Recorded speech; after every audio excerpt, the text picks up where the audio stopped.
कालच्या ह्या सगळ्या डिप्लोमॅसी आता सगळ्यांना कळलेल्या आहेत आणि त्या डिप्लोमॅसीचे काय परिणाम झाले आहेत की तेही राजसाहेबांच्या पक्षातले आता कार्यकर्ते बोलायला लागले.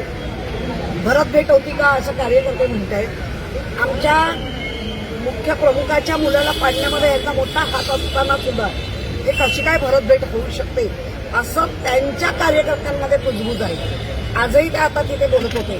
त्यामुळे आम्हाला त्या भरत भेटीचं किंवा काय काय कसलं भोजन त्याच्याशी आम्हाला देणं नाही, घेणारी भोजन त्याच्याशी नाही. कारण हे आळवडी भोजन करतात, नंतर भजन करतील, एकमेकांच्या नावाने भजन करतील. मग आपल्याला ते दिसता गेलं 3 वर्षात लोकांची दिशाभूल. पण आता लोक थांबायत. हे तुमचे असे सतत चाललेले चाळे लोकांना पसंत. एका ठाकरेंना पराभूत करण्यासाठी दुसऱ्या ठाकरेंना घेत आहेत असं ठरतंय. या 3 वर्षात चाललंय. आम्ही सगळं काढून घेतलं, सगळं. तरी 20 आमदार आले आणि आमचे 9 खासदार आले, सगळं काढून घेऊन. त्यामुळे मुंबईकरांवर विश्वास आहे. मुंबईकरांसाठी आम्ही लढतोय आणि खऱ्या आणि लढतोय.